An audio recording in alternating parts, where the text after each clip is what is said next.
Imagine a world where every choice you make isn't just about survival. It could change the fate of humanity itself. This series dives deep into power, loyalty, and the thin line between heroes and villains. With high-stakes drama, moral dilemmas, and a fight against forces beyond comprehension, it's a ride that keeps you guessing at every turn. The day kicks off in Los Angeles, or at least what's left of it. Will and Katie try to hold their family together while their son Bram heads out for oranges, razor wire overhead, reminding us this city isn't free anymore. Will heads to work as a mechanic, but he's up to more than that. He sneaks into a truck to cross into Santa Monica and search for his missing son. Except the plan blows up, literally. His partner dies, and Will gets caught. Back home, Katie's dealing with her own chaos. Failed trades for medicine, curfews, and her sister Maddie showing up desperate for help. Things only get worse when Will is dragged before Governor Snyder, who offers him a deal: hunt down the resistance leader Geronimo, or his family pays the price. Snyder even shows up at their house, acting like a friendly neighbor, but Katie's hiding a secret of her own. She's already linked to the resistance.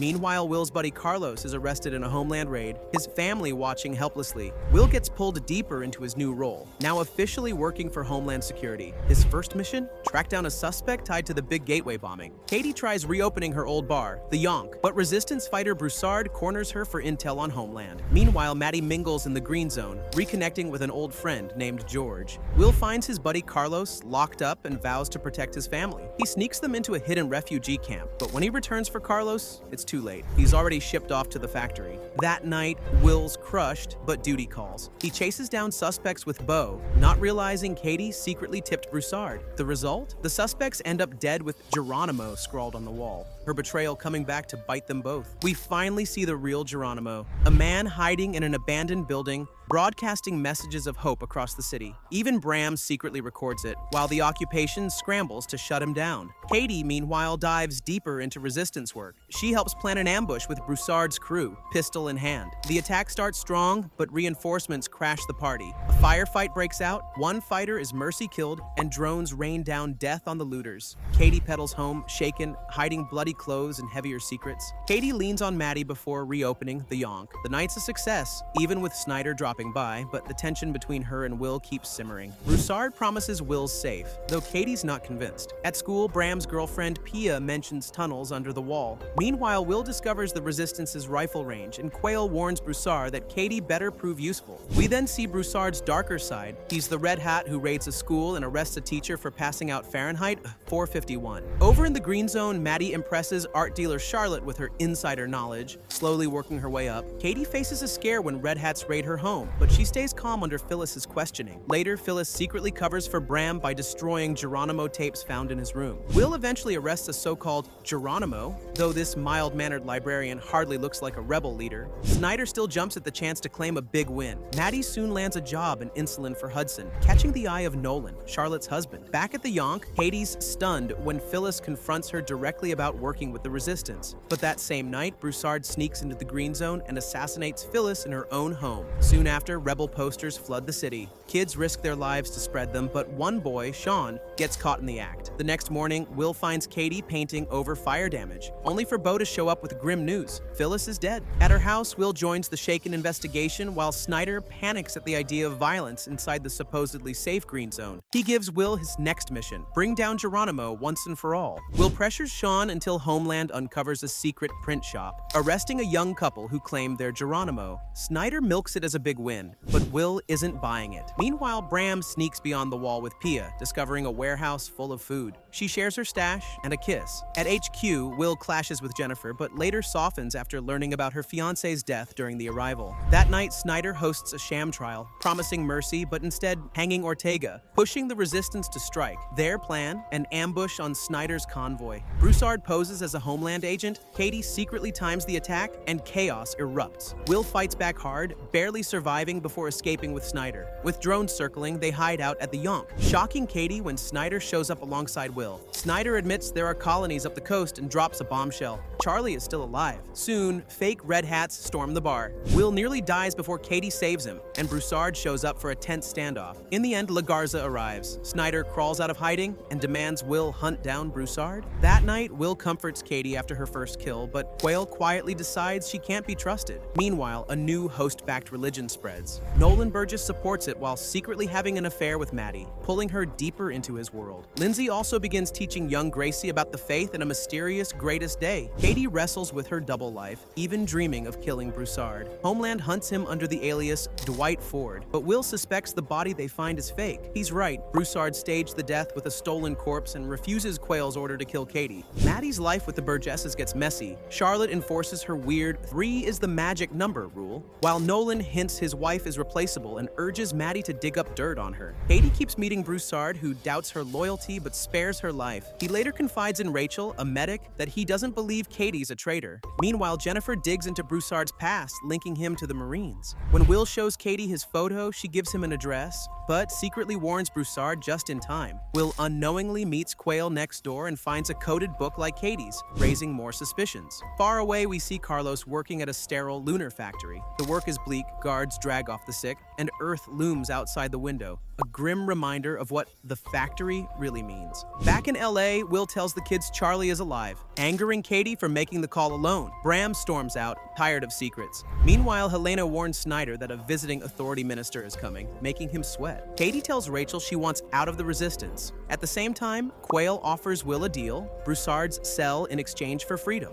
Will suspects a family leak but keeps it quiet. Broussard, meanwhile, gets word of an assassination plot against the visiting official. The plan unravels at a crowded market. Katie spots Redhats on rooftops and sets off firecrackers, sparking chaos. Rachel is killed by La Garza, Broussard escapes, and Quayle is captured. Later, Will executes Quayle himself, covering it up with Beau, though Snyder doesn't buy it. Katie mourns Rachel with Broussard before he goes into hiding, and at home, Will hints he knows more than he lets on. On day 366, families release paper lanterns to honor the dead, but Red Hats break it up, causing riots across the city. Drones swarm in the skies, but the lanterns keep rising, a rare act of defiance. The next morning, Will and Beau investigate the riots, pressuring Snyder into letting them search abandoned downtown with La Garza. Meanwhile, Katie reconnects with Broussard, and Maddie claws her way deeper into the Burgess household by tipping Charlotte off about hidden art. Will and Beau stage a fake firefight downtown, planting evidence for La Garza to find. Snyder buys it, but when Homeland discovers a real tunnel under the wall, the same one Bram used, Will pushes to turn it into a trap while secretly planning his escape. Katie starts training with Broussard for a big mission. When Will asks if she'd choose a quiet life in the mountains with him, their fight exposes secrets on both sides. That night, Beau decides he's out. Katie joins Broussard's crew to bomb a VIP train, but the wreckage reveals something terrifying: a humanoid figure in a protective suit, one of the hosts. Meanwhile, in Santa Monica, kids scavenge to survive. Among them is Charlie Bowman, who helps mug a homeless man and finds a gun in his pack. The group plans to trade their haul with someone called Solomon. Back in LA, Will learns the missing VIP wasn't human but a host, and Helena warns that if it isn't recovered, the whole colony could end up like Dallas. Snyder's sidelined as Helena takes full control. Katie and Broussard's cell haul the unconscious host through tunnels, shielding its tracking beacon and even hijacking a Homeland SUV. Tensions rise, but Katie tries to keep the group steady. Will, fearing what's coming, sends Maddie and the kids to Nolan's Green Zone home. Bram, though, sneaks off with his teacher to make another tunnel run. Surveillance soon links Katie and Broussard to the bombing. Will recognizes them but keeps it quiet. On the road, Broussard's team halts as drones ahead obliterate an entire office block, showing just how far the hosts will go. The day starts normally in the Bowman kitchen. Katie's making breakfast while Will heads out with his partner Devin, but Will's already suspicious she's tied to shady business. Their workday turns upside down when they're called in. Top engineers across LA have suddenly vanished. Meanwhile, Alan Snyder's quiet college gig crashes when men corner him about his dirty finances. They drag him to the LA River, where he comes face to face with a terrifying host. Snyder is forced to make an impossible choice. He sacrifices his ex-wife, saving only his daughter. Broussard checks in on his sick mother, then slips back into soldier mode. He briefly meets Katie at the Yonk before heading out again, already moving pieces into place. As blackouts sweep the city, chaos erupts. Phones die, cars stall, and explosions light up the night.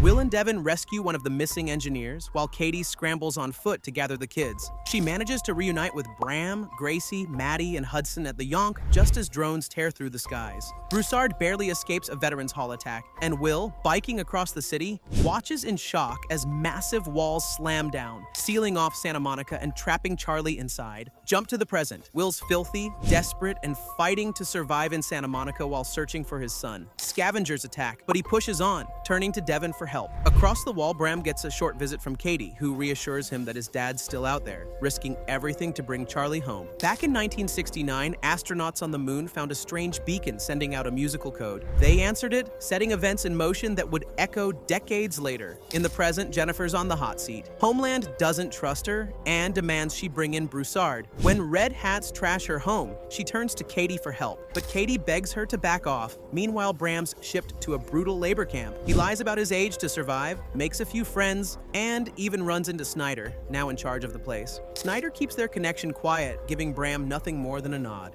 Maddie drifts further into Nolan's world and fully commits to the greatest day. She even goes through a creepy initiation where a glowing cube gives her a surreal vision, locking her loyalty to the hosts. Little Gracie also gets pulled in by her tutor Lindsay, blaming herself for not preparing for the greatest day, which horrifies Katie. Over in Santa Monica, Will recovers from a stabbing with Devon's help and finally finds Charlie. But Charlie's hardened from life under Solomon, the local warlord. Will snaps, storms Solomon's compound, and kills him to free his son. Tension spikes citywide when a Red Hat recruitment center is bombed. Survivors don't get a chance to run. Masked gunmen finish them off, leaving one brutal message: collaborate and die. Inside Homeland, new leadership takes over, led by the ruthless Dan Bennett. He doesn't buy Jennifer's work and threatens to cut her loose if she can't deliver Broussard. Desperate, she pressures Katie again, but gets nowhere, even offering herself up in the end. Back at camp, Bram's boots get stolen. Maya pushes him to fight back, but it's a setup. She uses the chaos to cover her own theft. Snyder steps in, then later invites Bram to dinner. Over steak, he lays out the truth. The fights are just distractions for smuggling. He offers Bram a deal: spy for him in exchange for freedom. With no good options, Bram agrees. Will, Charlie, and Devon try to escape Santa Monica with the help of a guide, but as they climb the wall, drones attack, killing the guide and vaporizing Devon. By some miracle, Will and Charlie make it out alive.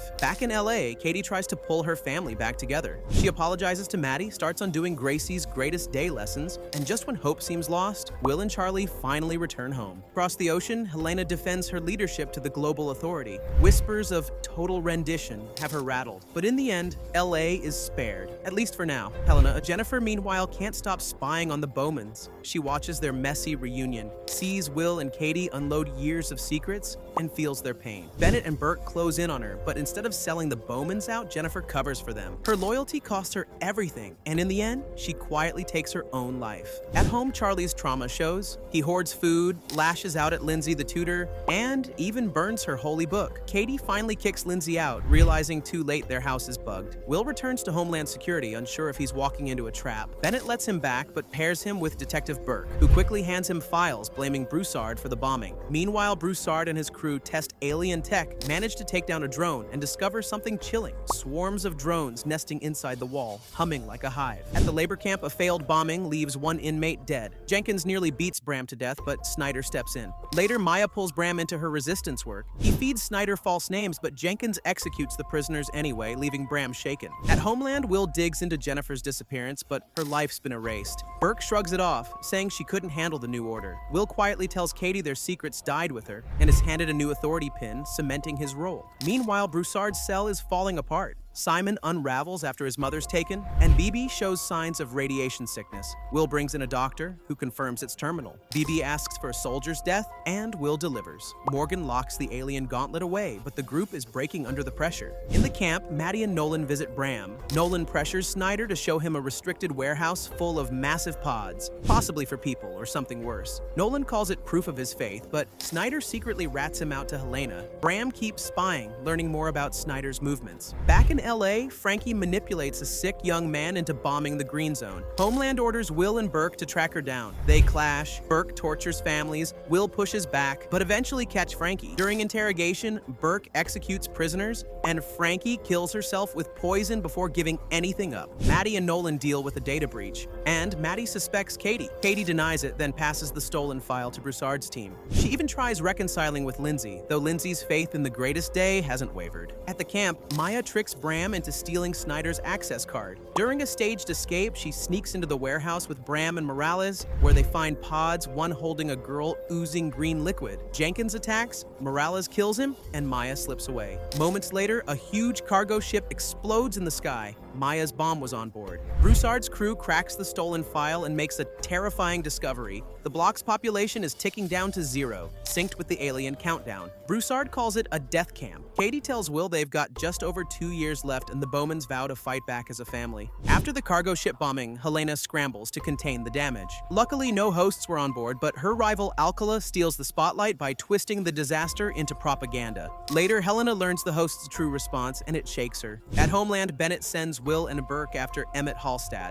a jittery man linked to the Red Hand. Meanwhile, Frankie's mother, Karen, begs Will for answers about her daughter. Underground, Simon cracks under the pressure and tries to sell Broussard out. Morgan pretends to go along, but turns on Simon, leaving Broussard to finish him. Back home, Lindsay ramps up the greatest day lessons, but Charlie pushes back. She threatens him, and later masked gunmen storm the house. Killing Lindsay, Charlie quickly hides Grace until Will and Katie return and take out the attackers. At the labor camp, Snyder corners Bram about the stolen access card. When Bram won't give up names, Snyder starts executions. Before things get worse, Helena shows up, evacuates Snyder, and at the last second, pulls Bram out too, just before the camp is wiped out. Broussard and Katie deliver the gauntlet and extinction data to Hennessy, but bad news follows. Burke's team captures Emmett, who spills that the Red Hand's leader is none other than Frankie's mother, Karen. The Bowmans are finally reunited when Snyder brings Bram home. For the first time since the arrival, the family is whole again. Meanwhile, Noah and her partner test out old-school tech, flying a restored World War II plane to slip past alien tracking. The trick works long enough to parachute into LA, but her partner dies in the landing, leaving Noah to vanish into the city. Governor General Helena scrambles to find the missing pilot, clashing with Alcala, while Bennett quietly follows her lead. At the same time, Burke zeroes in on Katie, digging through footage, linking her to Broussard, and even uncovering Jennifer's cover-ups. A captured Red Hand member points straight at Katie too. Katie and Broussard try meeting Hennessy, but find him dead and the gauntlet missing. Meanwhile, Will uses an open broadcast to bait the pilot, but ends up captured by Redhats. Bennett pressures him to betray Broussard, but Will offers something else: the pilot. At home, Redhats storm the Bowman house, holding the kids hostage. Katie and Broussard charge in, wipe them out, and lead the family into the sewers with the resistance. Later, Burke corners Will, but Will flips it, stabbing him with a broken bottle. Just when he's about to be taken out, Noah shows up and saves him. Helena, furious over the failures, quietly calls Snyder. The Bowmans regroup with Noah, who warns them the real war is only beginning. Elsewhere, a Black Ops team called the Blackjacks abducts a man with glowing liquid and locks him in a pod before vanishing. Back in LA, Katie begs Maddie to leave before Homeland comes for her, but Maddie refuses. Katie leaves a secret signal for help if she changes her mind. Noah then reveals grim news. Outside the wall, survivors have a desert base and even someone who can work alien tech. The only thing they're missing? The gauntlet. Snyder pops back up under Helena's orders, telling everyone unhappy with Proxy Alcala to come to him, and even warns Bennett not to bet against a man back from the dead. Meanwhile, the Blackjacks target Maddie. Alcala pressures Nolan to cut ties with her, and though he hesitates, he makes it clear Maddie has to play by his rules if she wants protection. Underground, Broussard, Katie, and Will plan to hijack Blackjack vehicles to escape the block. They use Maddie as bait, but she betrays them, tipping off the Blackjacks. After a tense chase, the trio barely escapes before their stolen SUV blows up. At the bunker, Bram grows restless. Drawn to Karen and the Red Hand, he sneaks out at night, joins their cell, and ends up in a bloody mansion raid where his partner is killed right in front of him. Shaken, Bram still insists he wants to fight, but Will warns him their family's survival matters more than war. Later, Bram shows up at Maddie's house pretending he's just been released from camp. She helps him slip through a checkpoint, but quickly throws him out of her car. Snyder keeps working his angle, touring Green Zone estates until a Red Hand attack nearly kills him.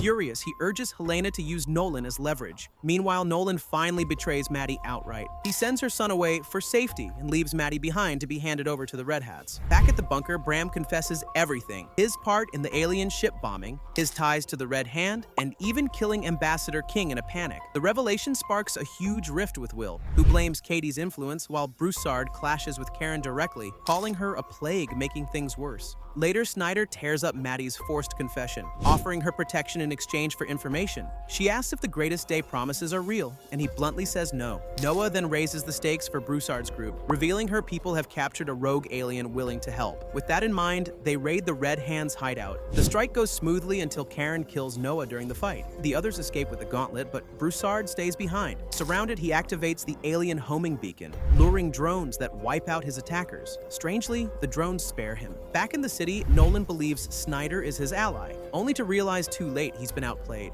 Redhats drag him away, while Maddie is released into the streets, alone. Broussard later rejoins Will and Katie, confused by the drone's behavior. Goldwyn celebrates her political victory over Alcala, but the triumph is short-lived. The hosts deliver devastating news: Los Angeles has been marked for total annihilation. Things kick off with scientists working on the captured alien, or RAP.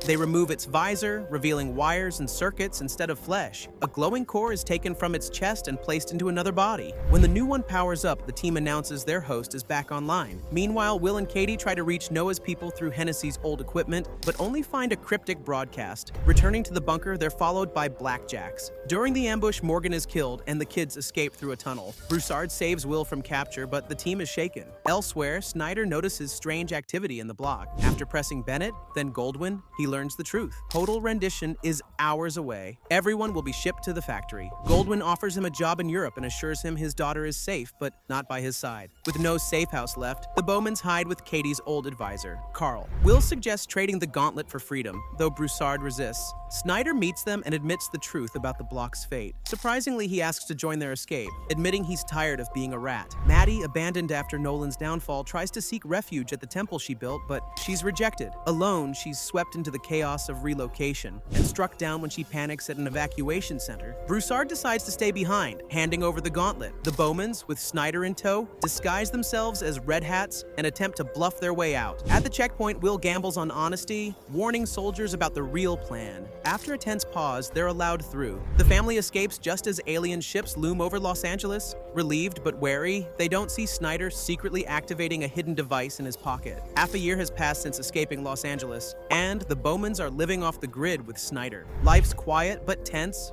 fishing, setting drone traps, raising chickens, while Snyder mostly complains. He pushes to contact Noah's group and trade the gauntlet, but the family wants to stay hidden. That peace shatters when a mysterious ship crashes nearby. Bram, eager to fight again, catches a strange broadcast and wants to respond. His parents shut him down, but Snyder secretly eggs him on. When Will and Snyder scout the crash, they see drones pounding the wreckage. Snyder swears it's not a host ship and hints the factory might have been building weapons. On the way back, Gray Hats ambush them. Snyder actually doubles back to cover the Bowmans, and Will takes a wild gamble, standing in the open until a recon drone wipes out the attackers but spares him and Katie. The family escapes, but Will doesn't trust Snyder's story of how he slipped free. In truth, Snyder triggered his beacon and was sent back under orders. Meanwhile, Bram secretly broadcasts that they have the gauntlet. Soon after, the Bowman's truck is stopped by something huge in the woods, leading Will and Katie straight into the wrecked ship, and a shocking new discovery. The war takes a huge turn when the host's prized factory in San Bernardino is blown to pieces, killing everyone inside. Elena scrambles to offer new labor, but the real problem is clear. This was just the first strike, and the hosts aren't ready.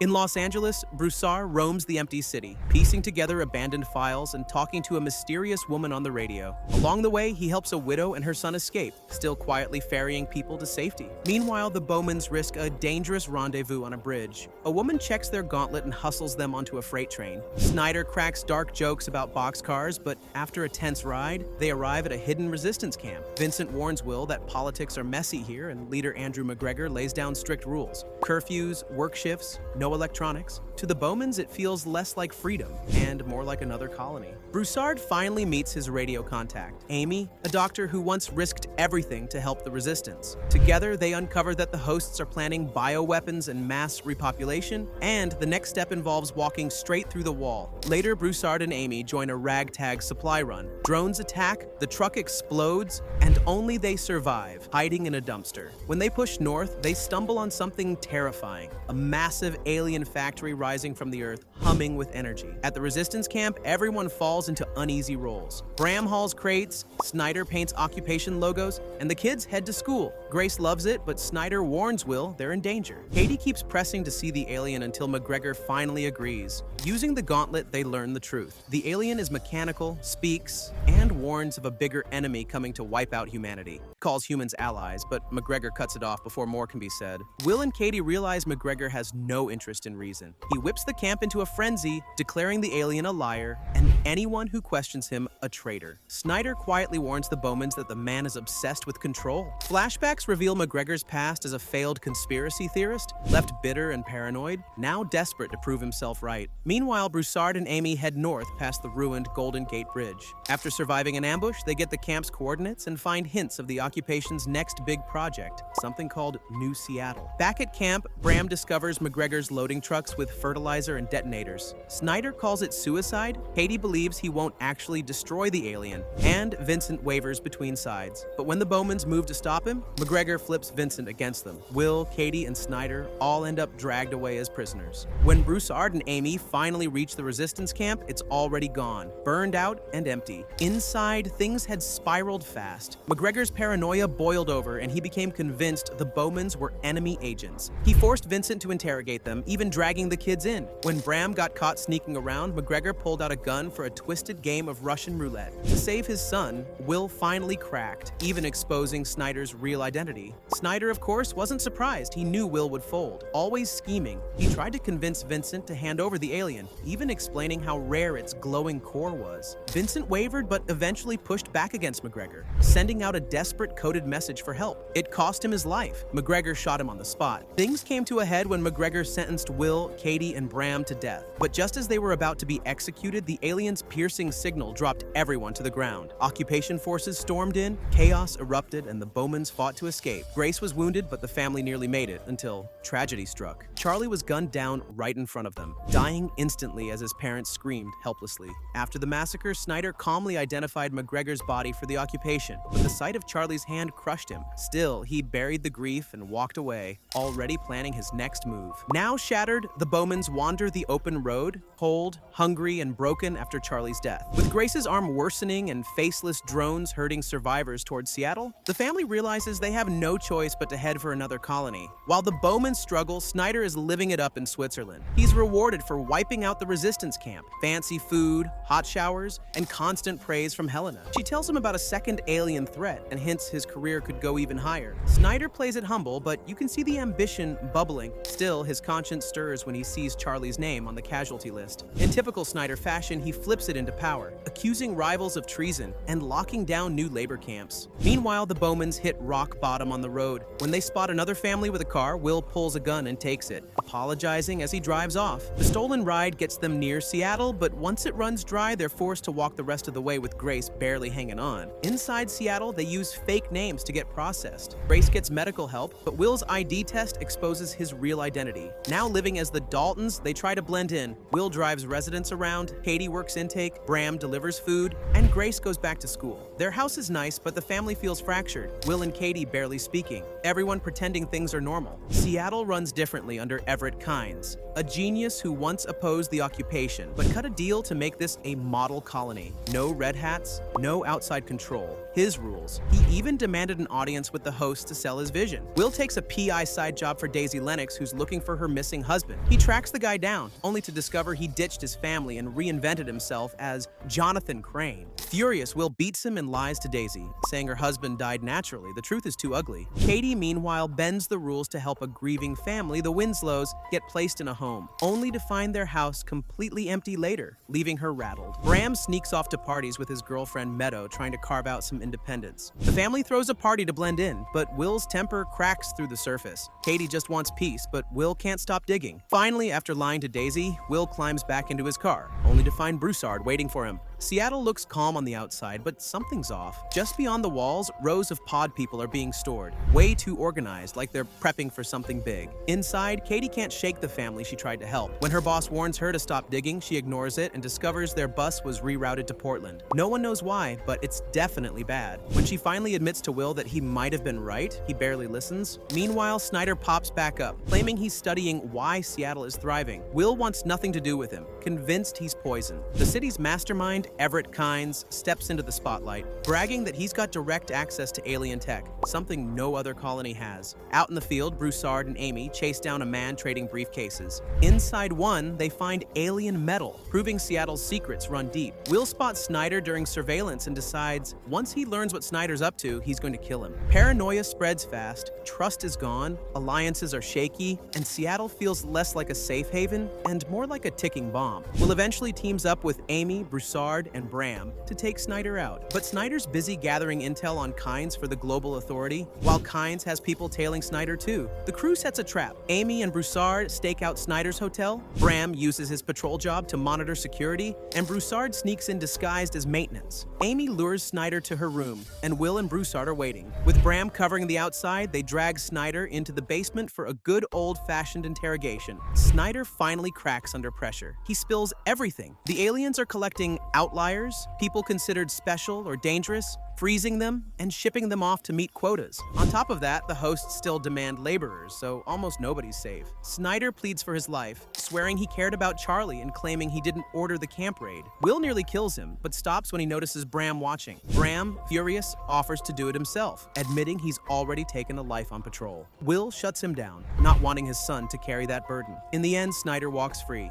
shaken but alive, leaving Amy to see Will as unstable and Bram to see him as weak. Back home, Will finally tells Katie about the outliers, leaving out Bram's part. He and Broussard realize they're both on that list, which explains why the Bowmans were even let into Seattle. Will was useful. Katie pressures her boss Michelle and uncovers a list of hundreds more outliers being brought in. Broussard points out this could be huge, an army in the making. Meanwhile, Snyder gets back in with Garland and officially meets Kynes. He keeps quiet about his run-in with Will, but quickly zones in on Kynes' alien tech. Garland starts digging into Kynes' secret security unit and uncovers something big. One of the officers, Victor Resnick, is a military man playing double agent, feeding Kynes info while pretending to work with the outliers. Whatever Kynes is building in Seattle, it's looking more dangerous by the day. Out on the docks, Broussard tries to convince Amy that Will can be trusted. She isn't sold, but when Will finds her and finally admits his grief over Charlie, it softens her anger just enough. The Bowmans and Broussard soon meet O'Neill, an outlier who puts them to the test before bringing them into his crew. Will then gets a mysterious note with a meeting time. Things are moving fast. Meanwhile, out in the forest, captured outliers are sealed into pods and dropped into the wild with weapons. But it's no training exercise, they're being hunted by an invisible alien, the same kind Will once saw in a crashed ship. The thing cuts through soldiers like nothing. Back in Seattle, Will, Katie, and Broussard finally connect with the Outlier network, sharing how they once interrogated Snyder. That intel quickly leaks to Kynes through his double agent Harris. But Garland flips the script, kills Harris, and then covers it up with a staged bombing. Snyder spins the chaos to his advantage, pushing for IGA involvement. Helena arrives, more worried about the missing outliers than Snyder's safety. Katie also meets Amy for the first time, but the reunion is cut short by the fallout from the bombing. Suspicion falls on the newcomers, but the Bowmans and Broussard manage to flip it back on Snyder with a recording of their interrogation. Kynes sees through Helena's game, realizing she knew about the bombing all along. Smirking, he declares Project Phoenix active and wipes his own servers, mocking the IGA for only trusting leaders they can control. Meanwhile, Bram grows frustrated watching Grace left alone. While O'Neill reveals Kynes' big secret, Seattle was built to be humanity's rally point after the alien war. Broussard throws in with the plan, and Snyder's told the city is now his problem. Kynes finally launches his uprising, rallying outliers to fight both the global authority and the hosts. But his big move is cut short by an ambush, forcing him into a bunker called Bonzo. He's safe for now, but he wants full access to his command center. At home, Bram gets pulled into night patrols, while Will and Katie argue over joining Kynes. Will shuts Amy out, saying she's a liability, and admits the kids might be better off without him. Snyder, meanwhile, takes control of Bram's unit and orders Kynes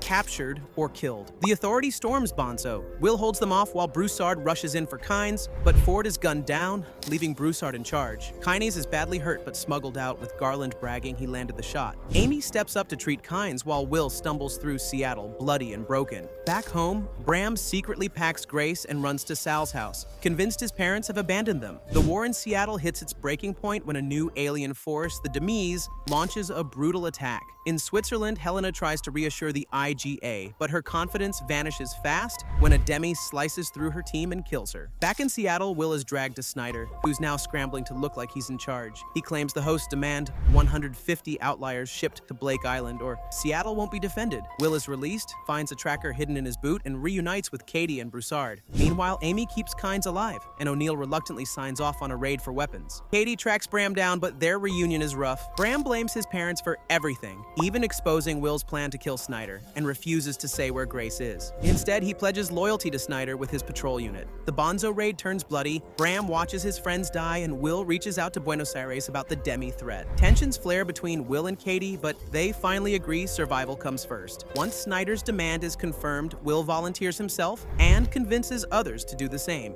In the end, Snyder tightens his grip, executing dissenters and sealing the gates once 150 outliers are gathered. As fire rains down on Seattle's dome, Katie searches desperately for her kids. Bram hides Grace, and Will is taken away in a pod to a destination unknown. And that's where we leave our heroes, battered, broken, but still somehow scheming. If you thought your family drama was bad, try dodging aliens, rogue governments, and your own teenager all at once. Who needs therapy when you have this series, right? Thanks for watching, and see you in the next recap.